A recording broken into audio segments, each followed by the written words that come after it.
Okay, guys, here we are, and we're going to talk about domain and range in this one, and then just reviewing a couple other things too. So let's just jump in.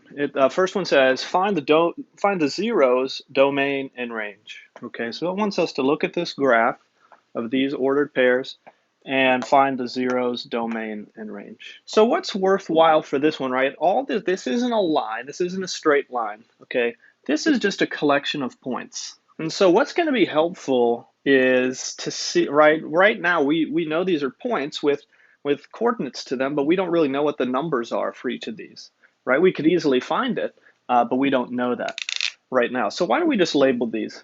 Okay, so there they are. They're all labeled. And so let's then go, now that we can see all the values, right? The first value being x, the second value being y. Let's think about these, okay? And if you wanted to as well, you could organize these in a nice table with the x and y values with all the points lined up. If you wanted to do that, that's great. But just for time, because I have two other examples to do, I'm going to skip that step. Okay, so let's think about these. For zeros, okay, let's think back and remember, what's a zero? Well, a zero is the x value when y is equal to 0, right? So let's look at these points. When the y value is 0, right? So I'm focusing on that second number, and this guy right here, right? That's the y value is 0 right there. So what's the y value when x equals 0, or what's the x value when y is 0? Well, 9, right? So we could say x equals 9 is the 0, right? Because that's the point, 9 comma 0 is there. And that's the only spot of this collection of points where it touches the x-axis, okay? All right, so then for the domain, okay, again, think back, domain, I defined this in the very first video for functions, okay? Domain is the set of all the x values, okay? It's a set of all the x values. So what I want to do is write out in a set, right, with these fancy brackets, just a list of all the x values of these points, okay? And I can just go right in order, right? I'm just going to focus on the first value, though, of each point, okay? So that would be -8, -5. Notice -5 is listed twice. I'll get to that in a little bit, what that means. -1, 2, and 9. Right? Those are all my different x values within these points. So there it is. Hopefully you remember, what does this mean? That I have these 2 points right here with -5 and -5, same x value. Now, if I break out my hockey stick, you might remember that would fail the vertical line test because that is 2 points touching this vertical line at the same time. So that makes this not a function, okay? So this is just a plain old relation, okay? So then the range, right? The range is the last thing, and the range is just the opposite, okay? If domain goes with x values, range goes with y values, right? And I said you could remember that through the alphabet, right? D comes before R in the alphabet, X comes before Y in the alphabet, okay? But same thing, if I just made a list of all the Y values, what would I have? So let's do that. Make your fancy bracket. And again, I like to go in lowest to highest order. So I'm going to start from the bottom, just like our buddy Drake, starting from the bottom. -8, -4, -2, 0, +1, and 4. There we go. Sorry, it's a little crooked, but there it is. Okay, so when we just have a collection of points like this, it's not too bad to say what the domain and range is. Okay, in another video, I'm going to explain to you why that's more difficult if we have like the graph of a straight line. Okay, but yeah, for now with domain and range, that's all we need. Okay, with graphs. All right, so if I jump into numbers 2 and 3 here, a little bit different, still relating to domain and range, but you see there's no graphs. We're just given, in number 2, we're just given the equation or the function rule. Okay, so let's read this. It says, for the function rule, f of x equals 3x minus 1, find the range for the domain -1, 0, 1, and 2. Okay, so let's break this down. What is this saying?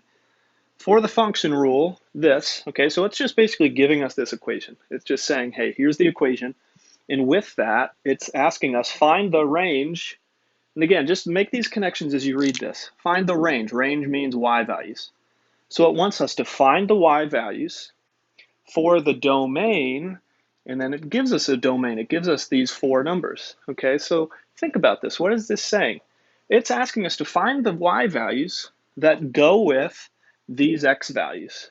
Okay, a way that I like to tell my students to do this is think of a table, right? It's easier to see it organized in the table, right? Where I have x and y values.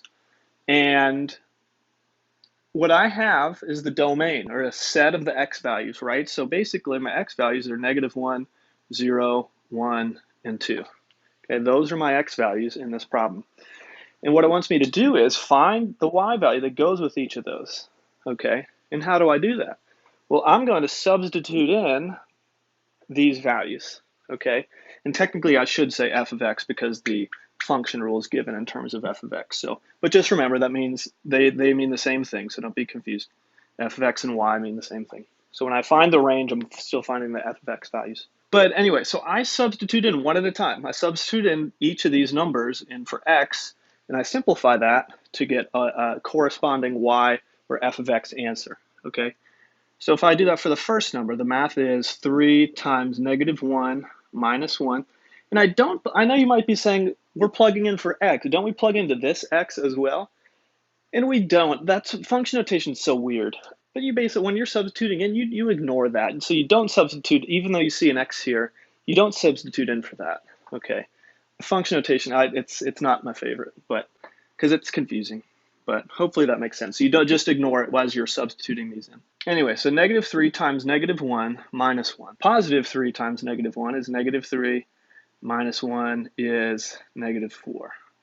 So that's going to go in here. That's the answer that goes with this x value. When I plug in -1 and I simplify, I get -4 as an answer. Okay.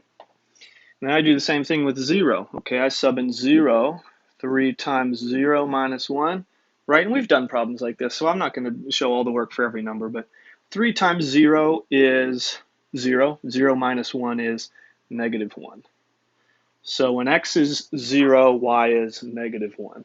Okay, so it's just like a problem where I'm given the x values and it's saying find the y values that go with those. Okay, I just have to do it 4 separate times. After that, as you could guess, you plug in 1. So you do 3 times 1 is 3. 3 minus 1 is 2. So I get 2 as an answer there. And then lastly, I plug in 2 for x. So 2 times 3 is 6. 6 minus 1 is 5. So I get 5 there. Okay, so I'm done with all the math. Okay, let's just remember what it's asking. It's saying find the range for the domain. So these 4 answers would be my range. Okay, and if I'm giving it in the right notation, I would say the range is, again, fancy brackets for the domain and range because it's a set, these 4 numbers. So -4, -1, 2, and 5. Okay, so that would be how I write my final answer. We're going to do a similar thing for number 3, except it's a little bit more involved. And I squeezed it in here so you could be reading it as I teach the other stuff, but I don't have enough room to do it. So I'm going to erase this and do it over here. Okay, here we go. Example 3, rewritten over here. So it says a function rule is defined as this, and it gives this word verbal expression to describe the function. Okay, so it says 4 more than the square of a number x. Okay. And it wants us to do 3 things with it. It wants us to find the function rule. It asks us to find f of -1. And it says find the range for the domain here, the thing we just went over. Okay. So first off, we need to write this as an equation or a function rule. Okay. And so function rule is, yeah, written in terms of f of x. Okay. So what is this saying? Again, this is going back to our verbal expressions, which I went over last unit. Okay, or unit 1 even. Let's break this down. So 4 more than, again, if you remember that's one of those special ones that 4 more than something doesn't mean 4 plus whatever. It means the whatever and then plus 4 after that.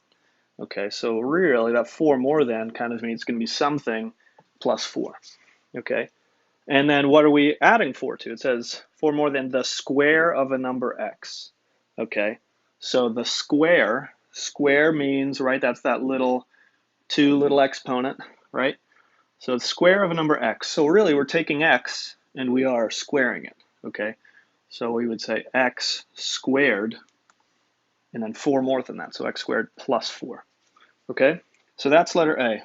Letter B, now that I have this function rule or the equation written, I can evaluate, right? You remember in our last video we said that f of -1, this is another way of saying, okay, x is -1, substitute that in, plug that in for x, and find the y answer that goes with that, okay? So really this is saying f of -1 would be -1 squared plus 4, okay? So I substitute in that -1 for x, and now I solve it out. So -1 squared, -1 times itself, would be +1, plus 4 would equal 5, okay? So that I would write this answer as f of -1 equals 5, okay? So that's part B, okay? And then in part C, it says find the range for the domain -3, -1, 0, and 4. I have 4 additional, and I'm actually going to do this over here just because I don't feel like bending down too much. But I have these 4, what are these? 4 domain values. And again, domain, what does that mean? That means x values, right? And so if I'm asked to find the range, the y values for that domain, again, that's just like this one. This is telling me 4 x values, okay? So -3, -1, 0, and 4, okay? So those are 4 x values that I'm going to substitute in here to this equation for x and evaluate, okay? And find the y answers that go with those. Or again, technically, I keep messing that up. The f of x values that go with it, okay? So let's do that. We just go one at a time. So the equation is f of x equals x squared plus 4. So I'm going to substitute each of these in one at a time for x, okay? So the first one would be -3 squared plus 4. -3 squared, or -3 times -3 is +9. 9 plus 4 is 13, okay? So that's my first domain value and the range value that goes with it, okay? Next one, -1. What do you know? I love it when it does this. It asked me -1 before, and I did the math for that already, so don't do it again. You have it already. When x is -1, y is 5. So there you go, easy one.